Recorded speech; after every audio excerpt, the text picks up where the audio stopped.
Boa noite, amigos da Rádio Opinião. Hoje, noite ilustre aqui na Rádio Opinião. Finalmente, vamos ter aqui a presença de sem dúvida nenhuma, de uma das maiores personalidades do esporte nacional. Eu sempre gosto de dizer que eu, particularmente, sempre olhei para essa ex-atleta e hoje membro do Hall da Fama do Comitê Olímpico Brasileiro, como uma das personagens mais importantes da história do esporte nacional. Então, é com muito prazer que eu recebo aqui na Rádio Opinião hoje a senhora Aida Santos. Seja bem-vindo à Rádio Opinião, dona Aida. Boa noite, muito obrigada.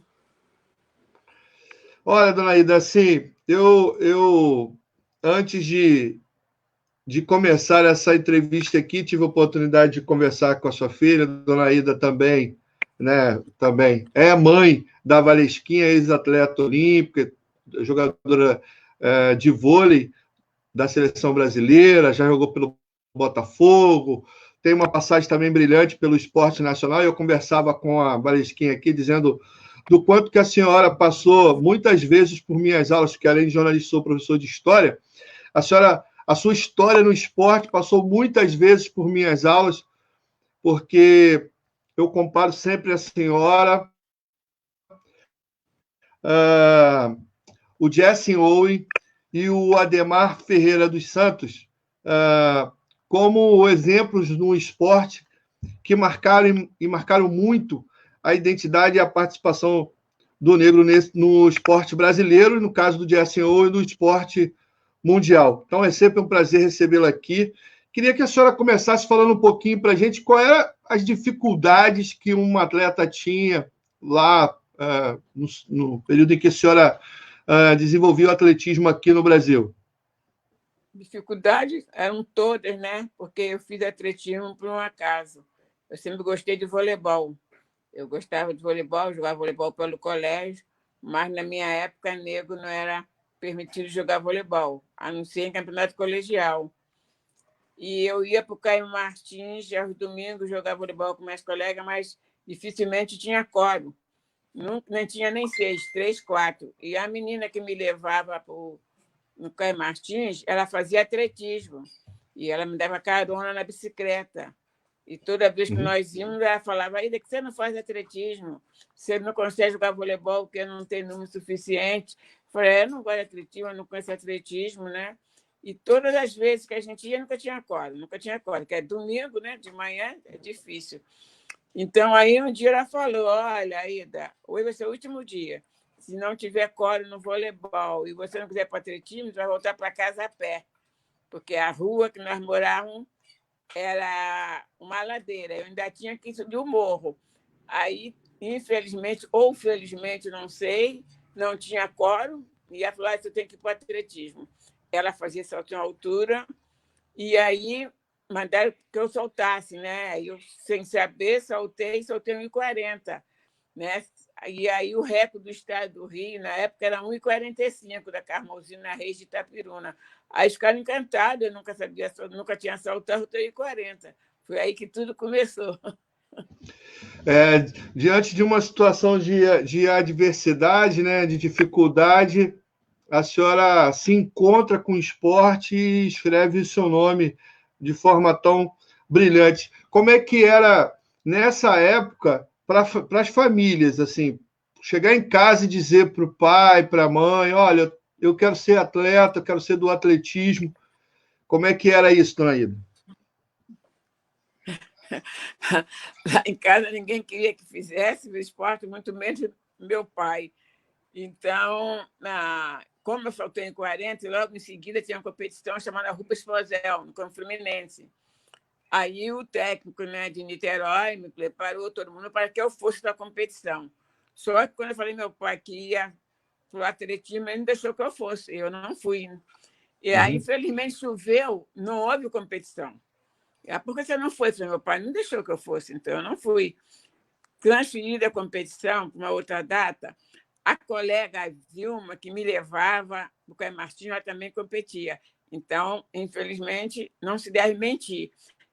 Eu menti para o meu pai que eu ia assisti-la competir, né? Que não ia competir. Aí eu fui competir, Rubens Ponzel. Aí soltei 1,50 m, ganhei em primeiro lugar, né? Pela primeira vez competindo. Ganhei das atletas do Flamengo, do Vasco, que já eram soltadoras. Aí cheguei em casa feliz da vida com a medalha, né? Mostrei meu pai, que eu ganhei a medalha. Meu pai falou: tem dinheiro? Ele falou: não, medalha não enche a barriga de ninguém. Pobre tem que trabalhar para ajudar no sustento. Aí me bateu, e você não vai fazer mais isso de saltar, mais nada, não. Então, minha primeira competição, a recepção foi essa em minha casa. A gente até, quando a gente observa a história do Brasil, né, dona Ida, a gente vê que por tudo que talvez o seu pai tivesse passado, ele não quisesse que a senhora também... porque quando a gente analisa com o olhar de hoje, a gente às vezes pensa assim, poxa, foi tão cruel, mas na verdade fosse uma atitude de protegê-la do mundo que ainda é tão preconceituoso, né? tão racista, e precisou que a senhora, com a sua competência, com a sua qualidade quanto atleta, pudesse demonstrar na pista e pudesse demonstrar para a sociedade o quanto era importante que a prática fosse independente da cor da pele. Exatamente. Dona Ida, assim, pensando também na sua caminhada, a senhora tem uma trajetória também por alguns clubes aqui do Rio de Janeiro, né, como atleta desses clubes. Queria que a senhora falasse um pouquinho da sua passagem pelo Botafogo, pelo Vasco da Gama. Depois, quando a senhora começa, de fato, a se tornar uma atleta profissional, a senhora passa por esses clubes, né? Não, da primeira competição essa que eu fiz nos 50, aí eu fui convidada para competir no Vasco, né? No clube do Vasco. E eu não conhecia nem de Niterói, não sabia nem como chegar no Rio, me apelidavam até de Mambo da Cantareira. Então, uma colega minha que fazia atletismo no Vasco, era de Niterói, a Dirce, entendeu? Então, ela me convidou para mim ir treinar no Vasco. Aí eu saí de Niterói e fui competir no Vasco. Foi no ano de 59, parece. Aí eu fui para o Vasco. Lá no Vasco, eu fazia só salto de altura, né? Mas estamos como é que é? O técnico quer ganhar ponto. Aí falava, Aida, faz distância. Aí eu ia fazer um bom resultado. Aida, lança o dardo, eu fazia. Arremessa o peso. Aí eu fiquei fazendo várias modalidades dentro do esporte. Só que, morando em Niterói, para competir no Rio, dificuldade, não tinha dinheiro para passagem. O Vasco dava ajuda de custo para passagem, mas como eu era muito pobre, meu pai pegava o dinheiro e não deixava eu ir treinar. Então, eu não ia treinar. Mas, dia da competição, o técnico era na minha casa, em Niterói, no morro, me buscar para competir. Eu ia competir e ganhava. Aí chegava em casa, a minha falava, você tá do atletismo é muito fácil. Você não foi competir e ganhou medalha? Como é que pode? Eu achava que o atletismo era fácil por causa disso. Fiquei no Vasco até no início de 64. Em 64 chegou um presidente do Vasco, acabou com todo o esporte amador. Entendeu? O Vasco era bom, natação, tiro alvo, arco e flecha, aqualoco, ciclismo, era bom, esporte amador. O Vasco era um dos melhores do Rio naquela época. E aí eu fui convidada, né? O Flamengo, o Fluminense, entendeu? E aí e Botafogo. Eu sendo botafoguense, eu fui para o Botafogo. E nesse ano de 64 mesmo, comecei a treinar no Botafogo, que foi o ano da Olimpíada. Mas antes da Olimpíada, eu participei de um sul-americano, no ano de... um sul-americano e ibero-americano em 69, em 62, aliás, na Espanha, entendeu? Eu fiquei em primeiro lugar em salto altura na Espanha. Depois teve, em 63, teve... Aí eu tive que operar o menisco. Aí, em 63, teve o Pan-Americano em São Paulo. Eu não tinha condição de treinar, de competir. Como era aqui no Brasil, né? botar quantidade, né? Aí eu fui para São Paulo competir, eu não sei nem a classificação que eu fiz. Eu fui para a final, entendeu? Mas, quer dizer, se tinham 15, se eu fiquei em 10º, foi muita coisa. Em primeiro lugar, eu não sabia nem que atletismo a pessoa viajava para competir. Se fosse aquilo aqui em Niterói, Rio, tinha acabado, né? E aí, no 63, fiquei acho que em 10º lugar, passou. Aí comecei, continuando treinando em 64, fui para o Botafogo, comecei a treinar atletismo, foi uma da Olimpíada.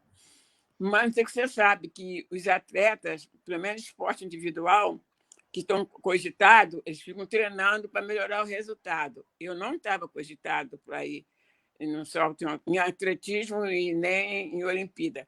No Brasil, em atletismo, estavam cogitados, estavam tentando índice. Era o 4% masculino e a Érica Rezende, do Flamengo. Inclusive, eu várias vezes eu servi de coelho para a Érica. Não sei se você sabe o que é coelho. Ela corria 200 metros e eu servi de coelho para tentar um índice. Né? E aí houve o Troféu Brasil em São Paulo, como todos os atletas, todos os clubes iam competir, eu fui Botafogo. Eu e Maria Conceição Cipriano fazíamos salto em altura.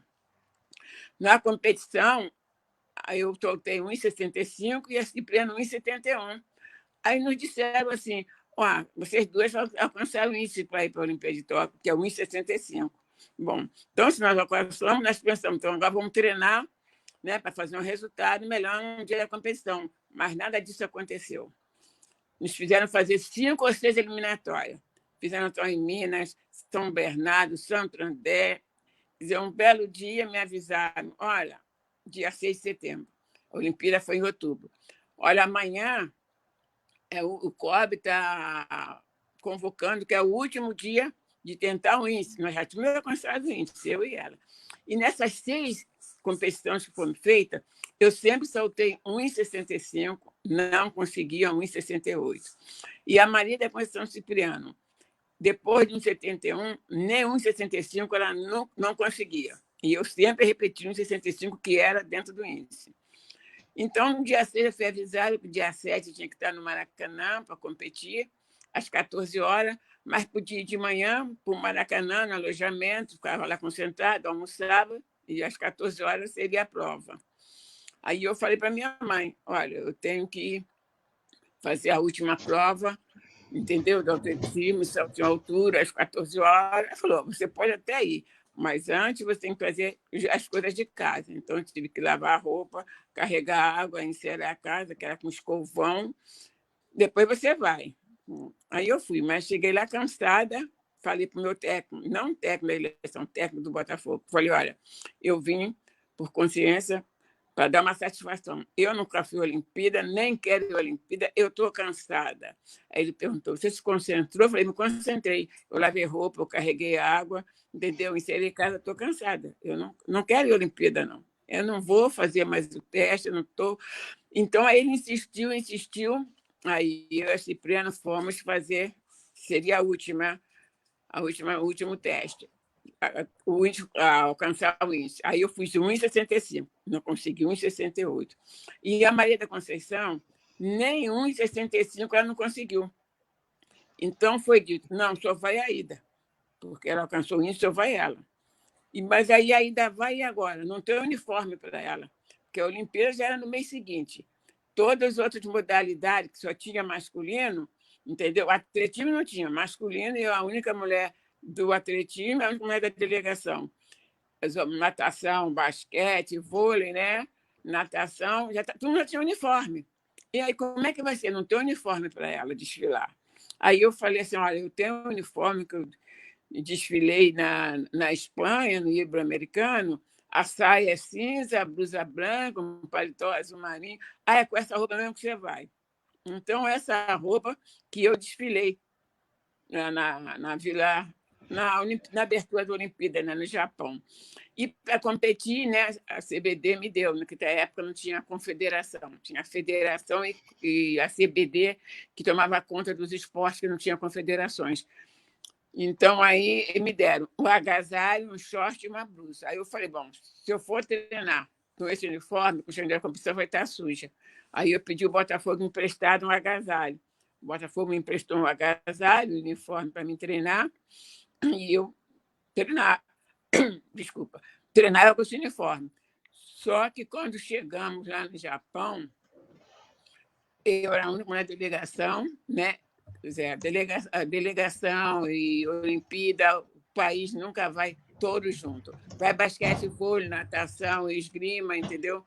E eu viajei como jogador de voleibol. Inclusive, com uns dias na França, eles foram fazer uma eliminatória, foram fazer um amistoso na França. Eu fui como jogador de voleibol. Então, chegando lá na secretaria, da Vila Olímpica, todo mundo preencheu os documentos, todo mundo foi embora, e eu me vi sozinha na delegacia, na portaria, e tendo que preencher uma ficha, e eu não sabia japonês, e eles querendo que eu assinasse aquela ficha, e não tinha nenhum brasileiro perto de mim. Elas pegaram a ficha, lá no final da ficha, apontaram e cantaram. Eu falei, então é a data do meu nascimento. Aí eu assinei a data, aí eu fiz a data do meu nascimento e meu nome, e levaram para o alojamento feminino, né? Aí eu fui, né, num quarto lá que eu tinha com 3 camas. No dia seguinte, eu falei, como que eu vou fazer? Onde está a delegação do Brasil? Aonde é o restaurante? Como que eu vou me alimentar? Como tinha muita bicicleta lá, eu peguei a bicicleta, ficou rodando, até que encontrei, entendeu? Um restaurante, encontrei alguns os brasileiros faziam refeição, tomei o café, continuei andando de bicicleta, e eu falei, eu tenho que competir. Como é que eu vou treinar? Como é que eu vou treinar? Porque sabe como é que é? Tem vários, a pista de atletismo, como tem vários campos de futebol, várias quadras de basquete, de vôlei, mas dentro da Vila Olímpica sempre tem também uma pista, um ginásio, uma quadra. Eu não podia sair. Como é que eu ia sair sozinha dentro da Vila Olímpica, me perder no Japão, todo mundo parecido, todo mundo igual? Eu falei, Ai, eu doida. falei, eu tenho que ficar aqui dentro da Vila Olímpica mesmo, né? Então, fui para a pista de atletismo na Vila Olímpica. Eu lembro que estava Yolanda Balas. Yolanda Balas tinha 3 técnicos. Quem tinha menos técnico tinha 1. Eu não tinha nenhum técnico. Então, elas treinavam e ficava sentada chorando, e elas treinando. Quando elas paravam de treinar, que o japonês guardava o material, eu ia atrás do japonês, via onde ele botava o material, batia nele, aí com mímica eu apontava o que eu queria para treinar. Eles colocavam, eu treinava, se eu estava fazendo certo ou errado, eu não sei. E aí eu treinava sozinha lá, de qualquer maneira. Foi todo dentro dessa toda essa história que a senhora está contando. Por isso eu deixei a senhora contar, né? Porque eu acho que é muito importante que a gente deixe a senhora mesmo descrever as dificuldades e tudo que a senhora teve que passar para se tornar uma atleta, para inserir seu nome na história do esporte. Então, eu deixei que a senhora pudesse contar. É bem diferente o que a gente hoje percebe em relação ao que um atleta tem à disposição para exercer aí a sua função, né? Para exercer a sua função enquanto esportista. Nessa caminhada, tem aí tudo isso que a senhora passou, toda essa dificuldade, mas tem também toda a dificuldade, talvez pós-Olimpíada, né? Exatamente. Como eu estava falando, então depois que eu treinava, eu pegava material, pedia o material por mímica e competia. Na semana da competição, eu não tinha sapato de prego para me competir, porque sapato de prego de saltadora, o pé de impulsão no calcanhar tem 2 pregos, e meu sapato não tinha. E eu precisava desse sapato para competir. Aí eu falei assim, gente, na semana não estou conseguindo, como é que vai ser? Aí eu estava chorando, aí um colega meu de Cuba, o Lázaro Bittencourt, me viu chorando, falou, o que te passa, Brasil? Eu falei, passa tudo. Aí eu falei para ele que eu não tinha material para competir. Aí o que ele fez? Ele me levou no Adidas, me levou no Adidas. Chegamos lá, eu tinha direito, me deram uma bolsa, um sapato de prego e um tênis. Aí foi pegar a relação do Brasil. Meu nome não estava ali. Tive que devolver tudo, porque meu nome não estava ali. Eles foram para dar baixa, não estava, devolvi tudo. Aí eu comecei a chorar. Como é que eu vou competir? Eram 3 dias antes da competição. Falei, como é que eu vou competir sem sapato de prego? Eu não tenho sapato de prego, eu tenho que competir. Aí ele foi me levou no Puma. Esse rapaz lá da Bittencourt chegou no Puma, aconteceu a mesma coisa. Peguei todo o material, foi na lista não tinha meu nome. Comecei a chorar, aí o dirigente lá ficou com pena de mim, falou, vou te dar esse sapatilha de sprinter. Sprinter, de corredor de 100 metros.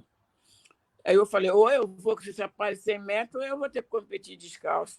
Então, com esse sapato, que eu fui competir. Aí, na véspera, eu perguntei aos dirigentes Com esse sapato, a senhora chega à final, né? Exatamente. Aí eu falei... Não, eu só queria sinalizar aqui, porque eu acho que, assim, quando a gente fala da história da dificuldade, às vezes a gente falta isso, falta o próprio personagem descrever o que é essa dificuldade, como é que ela apareceu para ela naquele momento e como é que ela, de alguma maneira, busca caminhos para resolver aquilo, né? Porque, às vezes, a gente pensa muito na questão do resultado, mas essa trajetória, toda essa construção que a senhora teve que fazer enquanto atleta, né, de buscar resolver as questões pessoais e também as questões enquanto atleta mesmo, técnica, de se desenvolver, de buscar índice, de buscar equipamento, né, que demonstram toda a importância que a gente deve e muito ao que a senhora significa para o esporte nacional, dona Ida. Então, é por isso que a gente sempre quis contar essa história aqui na Rádio Opinião, e eu estou aqui, a senhora me desculpa, eu estou em silêncio, porque hoje não é... Eu tenho que falar menos o possível, a gente aqui tem que se deliciar com a sua história, com o que a senhora tem para contar para a gente. Como é que se fez a competição? Pode continuar. Aí, eu perguntei na véspera, aí falaram assim, eu não vou dizer o nome, falaram o dirigente, não, vai chegar um jipe para te levar no estádio. Realmente, da competição, de manhã, chegou um jipe para me levar no estádio. Chegou lá e me deixou na porta do estádio. Eu falei para onde eu vou, com quem vou falar, o que tem que fazer. Entrei no estádio. Como eu conhecia a Diana, do Canadá, fazia salto à altura, e a Eleonora, dos Estados Unidos, fazia também salto à altura, onde elas iam com o técnico delas, eu ia atrás, disfarçadamente, né? Como quem não quer nada. Onde que eles iam, eu ia atrás. Eles entraram numa sala, eu entrei também. Nessa sala tinha os bancos laterais e no meio existia um painel. Nesse painel existia vários números. E eu via que o técnico chegava, apertava um botão correspondente ao número que estava na camisa da atleta e aí piscava. Aí eu pensei, então deve ser a chamada. E aí meu número era 22. Aí assim eu fui. Fui no 22, apertei o botão, piscou. Eu falei, então respondi a chamada, já está a chamada. Depois chegou um dirigente do Japão e perguntou para todos os técnicos, não sei o que ele perguntou para todos os técnicos, e eu não tinha técnico, e perguntou a mim. Todos eles falaram que não. Eu também falei que não. Até hoje eu não sei nem o que ele perguntou. Eu não tinha técnico, mas falaram que não, eu falei que não. Aí depois fomos para o estádio para competir, né, para a pista. E aí nós formamos um local de salto em altura de leque, né? Existem 2 leques de salto em altura. Então, nós fizemos 20. Então, 10 atletas para um leque e 20 e 10 para o outro leque. Aí nós fomos. E lá, para ir para a final, tinha que soltar 1,70. E aqui no Brasil, eu tentei 1,68 6 vezes e não consegui. Mas eu estava tão revoltado com esse Brasil que estava lá, que ninguém me dava importância, não sabia me chamar de turista. Ô turista, na Vila Olímpia, os brasileiros passaram a falar de turista. Eu estava pau da vida. E eu falei, não, eu tenho que ir para a final. Nem que eu fique o último, para a final, porque o Brasil, que está lá no meu país, Eu, eles nem sabiam que eu estava lá, mas eu estava pensando nesse Brasil. Aqui eu tenho que fazer resultado. Bom, aí para a final eu tinha que soltar 1,70. Eu soltei 1,70 para a final. Mas o que aconteceu? Eu torci o pé, porque aqui eu estava acostumada a cair num buraco de areia. E lá tinha colchão, quer dizer, a pessoa quando sai do ruim para o bom também estranha, né? Aí torci o pé, fui para a final. Aí todo mundo foi embora. Falei, como é que eu vou embora para depois voltar, para vir na final à tarde, para a noite fazer? Vou ter que ficar por aqui. Aí eu fiquei mancando e procurando lugar para comer alguma coisa. Aí a Miguelina Cubian de Cuba me viu mancando, perguntou o que era, eu falei. O médico de Cuba veio e fez uma botinha de esparadrapo no meu pé para mim ir para a final. E dentro do estádio tinha um restaurante, eu fui lá e apontei chuchu com camarão para me almoçar, né, para continuar lá para a final. E aí eu tinha os dinheiros, eles me levaram todos os dinheiros. Não sei se eu fiquei devendo ou se eu paguei demais. Aí eu almocei e fiquei fazendo hora lá, esperando, né? Eu vendo as garotas que estavam na final, a hora que elas fossem, eu ia também. E aí eu fui para a final. E na final, começar tudo do zero novamente, né? Aí soltou em 70, 72, 74. Eu, depois de 74, praticamente, psicologicamente, eu não tinha condições de fazer mais nada. E quando eu fui para a final, eu olhei no estádio, ver se via alguma bandeira do Brasil, para me pedir uma ajuda, um socorro, algum brasileiro. Né? Quer dizer, então, fui para a final, mas eu falei assim, meu Deus do céu, o que será de mim agora? Depois que eu fui em 74, e a Rússia ficou em terceiro, eu estava na frente dela até uns 74, que eu passei todas de primeira, e ela passou de segunda e de terceira. Mas depois, em 78, 76, não lembro agora, eu ia, me chamava, eu ia para o salto, mas condicionamento e condição psicológica não existia mais em mim. Eu ia porque tinha que ir, e dali ela passou de terceira, e aí ficou em terceira, eu fiquei em quarto. A história foi essa. Para voltar para a Vila Olímpica, né? Aí todo mundo vem para a Vila Olímpica. Eu vim no ônibus que alguém pegou, peguei também. Quando chego lá, alguns colegas lá do Brasil. Mas você dá uma dessa, foi em quarto lugar do mundo. Torci por você. Eu falei, torcer aonde? Naquela época não tinha televisão, não vi um brasileiro, não é que vocês torceram por mim. Eu agora quero ir embora para o Brasil, não quero ficar mais nessa Olimpíada, não, quero ir embora, eu estava revoltada. Tanto quando terminou a Olimpíada, acho que eu já estava até aqui no Brasil, porque o futebol foi desclassificado, eu vim embora como jogador de futebol. Entendeu? Mas, você gostou? Eu falei, foi bom ter ido, eu não conhecia aquela Olimpíada, mas foi triste nesse pedaço. E o técnico americano, eu ganhei das americanas, né? Aí ele perguntou, você tinha psicólogo? Eu falei, se eu não tinha técnico, como eu podia ter psicólogo? Aí ele falou, mas atleta dos Estados Unidos tem técnico, 2 técnicos, psicólogo, e você ganhou delas. E esse técnico americano, ele veio no Brasil depois para ver onde que eu treinava. Quando chegou no Botafogo, que ele viu que eu vinha do pedacinho de terra, ia para a grama, caía no buraco de areia, os postes eram 2 paus com prego, não tinha sarrafo, era um cano d'água, e ficou realizado onde eu treinava. Falei, não é possível fazer aquele resultado treinando dessa maneira assim. E aí eu trabalhava, estudava e treinava, ainda fazia as 3 coisas. E aí ele falou assim, aí ele me ofereceu a bolsa de estudo para ir para a Califórnia, só que meus pais não deixaram que eu fosse, né? Pobre como é que é, tem que ficar tudo agarrado com a família. E eu não fui para a Califórnia por causa disso. A gente, na sua descrição, então, pode observar como a gente tem uma história de um certo descaso que se tem em relação ao desenvolvimento do esporte no Brasil, né? Talentos como o da senhora, a gente pode perceber que a gente deve ter aos milhares aí, não menosprezando. Eu calculo que tem muito, entendeu? Mas ninguém quer fazer um trabalho de base. Entendeu? Tem que fazer um trabalho de base para conhecer os talentos, ninguém quer fazer. Aí pergunta, aí, o que você acha de quando você foi com a menina em 96 no salto de distância? Eu falei, eu não acho que fez muita vantagem, não. não sei quantos anos depois. Tem técnico, material de primeiro, tem psicólogo, viaja para se aclimatar. Eu não, então, do Morro de Niterói para o Japão. Quer dizer, a diferença é muito grande, entendeu? Muito grande. Agora, material humano o Brasil tem, tem que trabalhar. É preciso uma estrutura minimamente, vamos dizer assim, profissional para que a gente possa desenvolver de fato esses atletas. A gente esperava que isso pudesse acontecer após a quantidade de eventos que nós recebemos aqui, né?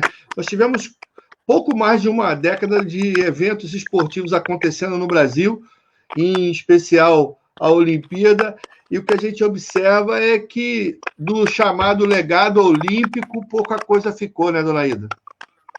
Inclusive o Célio de Barro, o Célio de Barro, então, acabou. Entendeu? O Célio de Barro, quer dizer, como fez o Engenhão, acabou o filho de barro. Então, quando nasce um filho, mata outro filho, o Célio de Barro acabou, não tem lugar para se treinar. Aqui não falou aí do Célio de Barro foi construindo, muito graças a você. Porque quando eu competia, e outros mais no Célio de Barro, era pista de terra, não tinha arquibancada, era um bonde velho que ficava lá. Quando escurecia, como eu e outras pessoas para fazer salto à altura, tinha que botar um lenço no sarrafo e quem tinha carro botar os faróis na direção do sarrafo para a gente poder saltar. Antes de eu ir para a Olimpíada, assim que era. Treinava no lugar desse Célio de Barro. O Célio de Barros, eu considero, aí sou eu que estou falando para não comprometer a senhora, dona Ida, é o jornalista que está falando aqui. O Célio de Barros é um dos grandes crimes cometidos com o esporte, eu diria com o esporte nacional, porque, na verdade, se destruiu o que era o Célio de Barros para a construção de um estacionamento lá para o Maracanã, né? E eu, por exemplo, acompanhei ex-alunos que foram competir no Célio de Barros, que treinavam no Célio de Barros, era um espaço quase que central para o treinamento do atletismo aqui na cidade do Rio de Janeiro. É uma espécie de, na minha concepção, de sinônimo da decadência do esporte aqui no nosso estado. Exatamente. Além de eu treinar, entendeu? E agora, como master, a gente ia para lá, se reunia, treinava, competia. E eu treinei como professor de educação física, eu treinei alunos meus lá, eles competiam lá no Célio de Barro, entendeu? E agora não temos mais local, não tem mais local. Acabaram. E antes de eles acabar, como diziam que ia acabar com a pista Célio de Barro e com o Delamar de natação, nós fizemos abaixo-assinado, nós fomos no Paço Guanabara, tudo foi feito, mas não adiantou nada.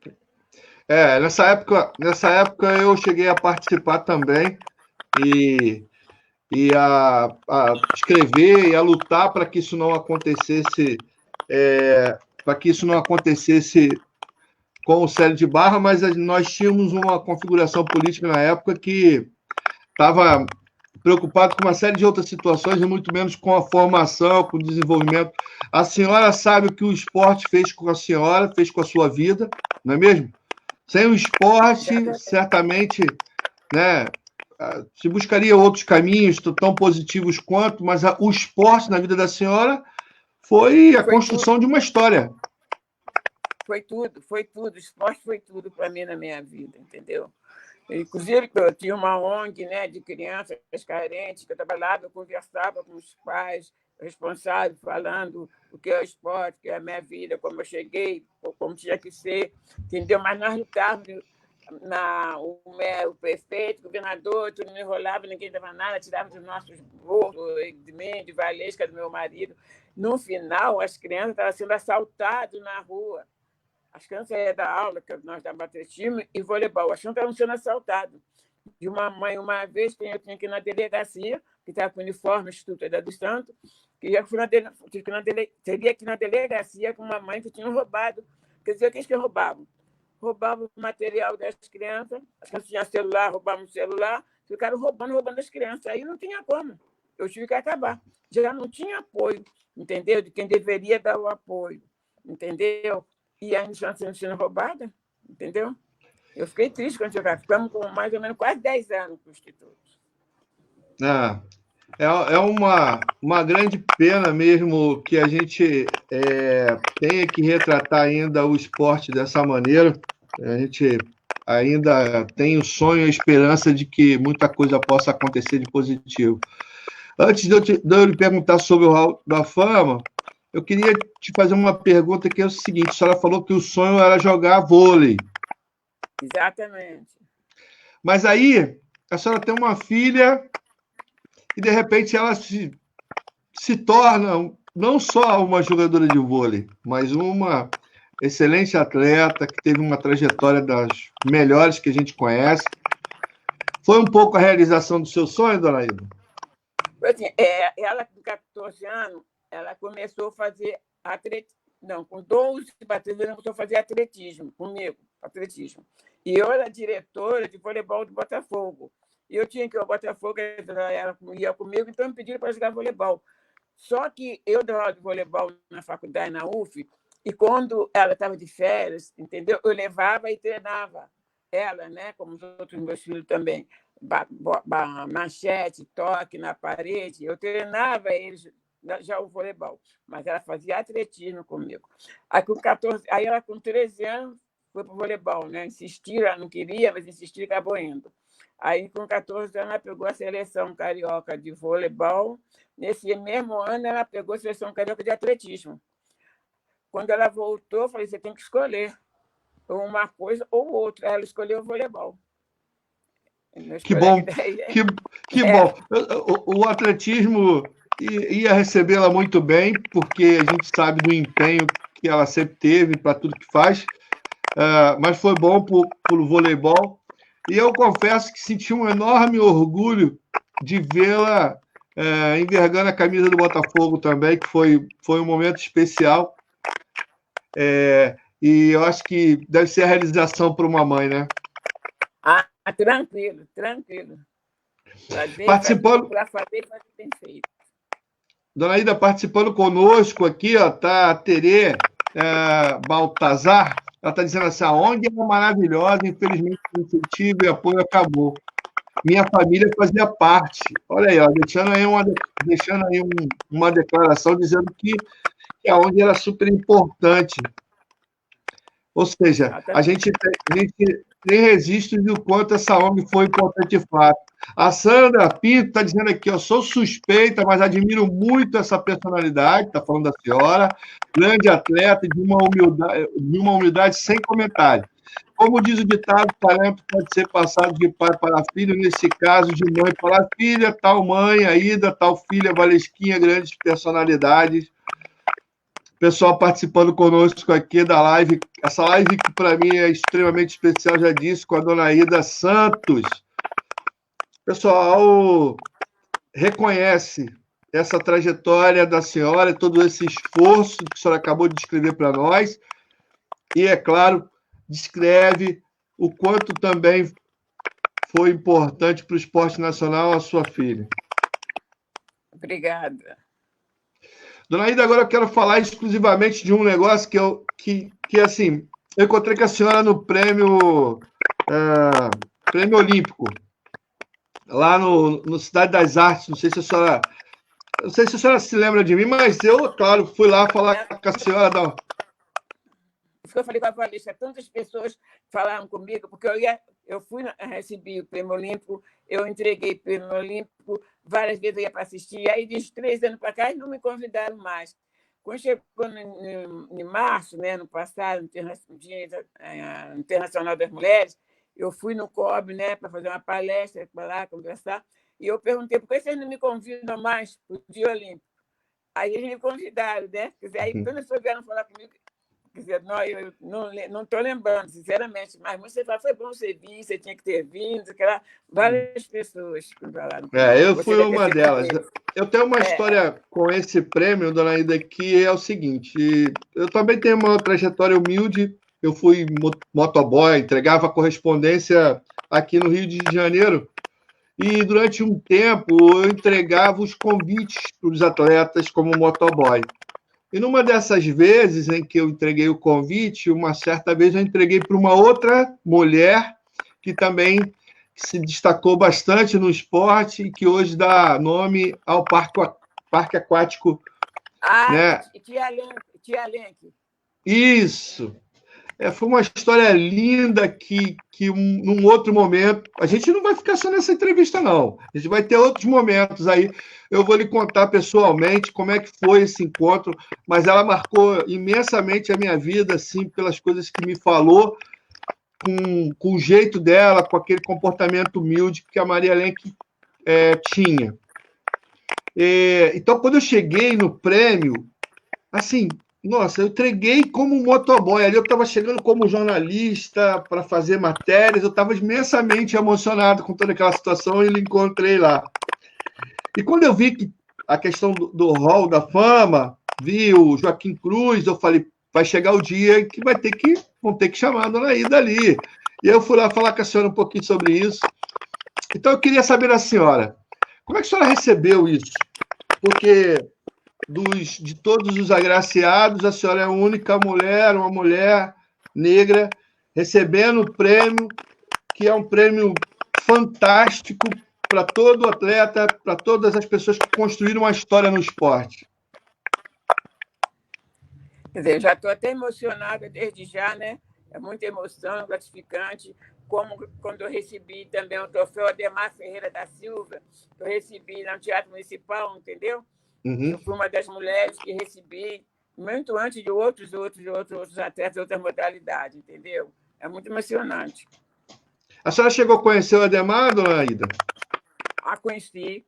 Quando eu fui para o Vasco, quando eu comecei a competir no Vasco, ele ainda estava terminando, mas ainda estava. Mas quando a gente competia para viajar, tanto aqui no Brasil ou fora do Brasil, ele sempre ia e dava incentivo, ele dava apoio. Conversamos muito. E no aniversário, eu falar meu padrinho João Avelange, nós éramos convidados, e sempre nós ficávamos na mesma mesa. Eu, ele, Pelé, nós ficávamos sempre na mesma mesa. Que bacana, que fantástico.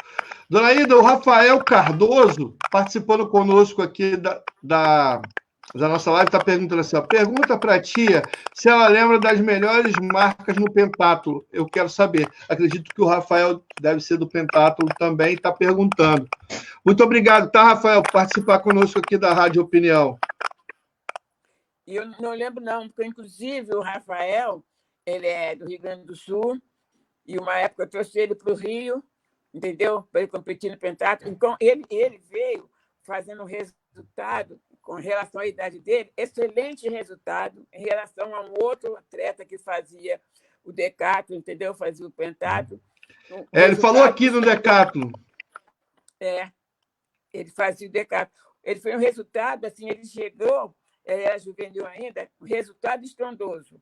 Não me pergunto por que ele não foi avante, não pegou um Pan-Americano, uma Olimpíada, que eu não vou saber te responder.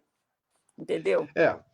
São as trajetórias, né? Mas certamente o Rafael, que está aqui conosco na nossa live, o tempo todo participando, mandando perguntas, dizendo o quanto a senhora é importante para o esporte, o Rafael tem muita gratidão pela senhora, dona Ida. Obrigado, eu com ele e a família dele também.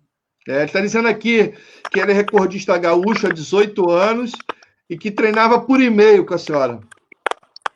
Treinava. Antes dele vir para cá, ele treinava, exatamente. Tá certo. Agora, especificamente do Hall da Fama, como é que a senhora recebeu essa homenagem? Eu fiquei entusiasmada, né? Agradecida, entendeu? Porque é muito bom, eu sempre falo, a gente é homenageada em vida, né? E com homenagem dessa, né? Que é de potência, né? Do máximo que um atleta pode receber. Pode falar, dona Ida. De uma homenagem, entendeu? Do máximo que um atleta pode receber, entendeu? Então, para mim, não tem nem palavra, entendeu? Estou contente desde hoje, e agradecida também.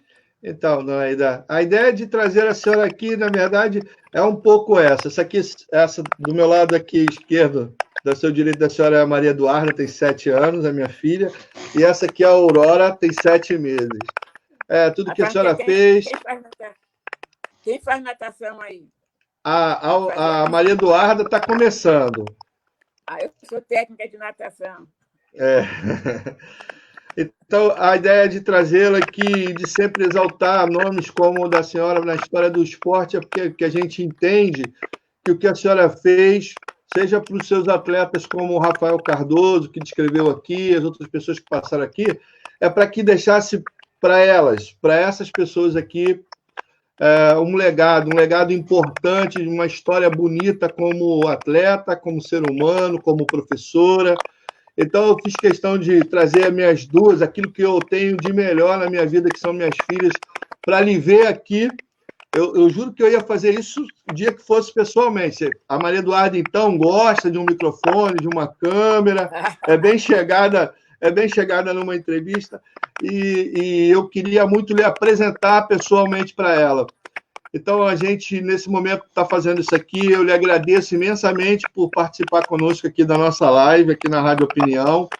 A gente lhe dá os parabéns por chegar, né, por receber essa homenagem do Hall da Fama, mas a gente agradece por tudo que a senhora fez ao longo da sua vida pelo esporte, que é certamente para o desenvolvimento dessa gente aqui, para todos esses jovens que tem que conhecer, que tem que saber o que a senhora fez e o que a senhora deixou para nós no esporte. Tá, mais uma vez, muito obrigado para vocês. Parabéns pelas filhotas aí. Obrigado. Deixa eu só encerrar aqui, Duda. Passa para cá e pega a Aurora. Eu estou mandando um beijo para todos, entendeu? Que fizeram parte, que perguntaram, entendeu? Estou mandando um beijo para todas as pessoas que fizeram parte nessa entrevista.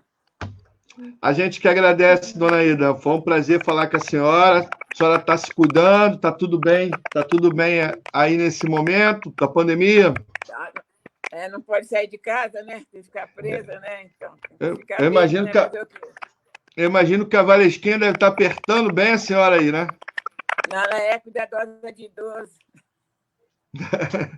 Tá certo. Agradeço de coração. Foi um prazer. A Rádio Opinião está aberta sempre que a senhora precisar, quiser mandar algum recado, estiver fazendo algum projeto, quiser comunicar alguma coisa. A Valesquinha tem meus contatos e a gente ainda vai fazer outras coisas aí de forma presencial. Tá certo? Tá ok, eu te agradeço. Tranquilo. Muito obrigado a você, amigos da Rádio Opinião, que participaram conosco aqui. O que a gente pede é que depois vocês sigam lá a Rádio Opinião no Instagram, no Facebook, no Twitter, para que a gente continue crescendo e homenageando a gente que certamente merece, que fez a história desse esporte, como Dona Ida Santos, nova integrante do Hall da Fama, mulher que construiu uma história lindíssima no esporte e que nos enche de orgulho. Muito obrigado, Dona Ida, e uma boa noite. Boa noite para você também. Tudo de bom. Obrigado.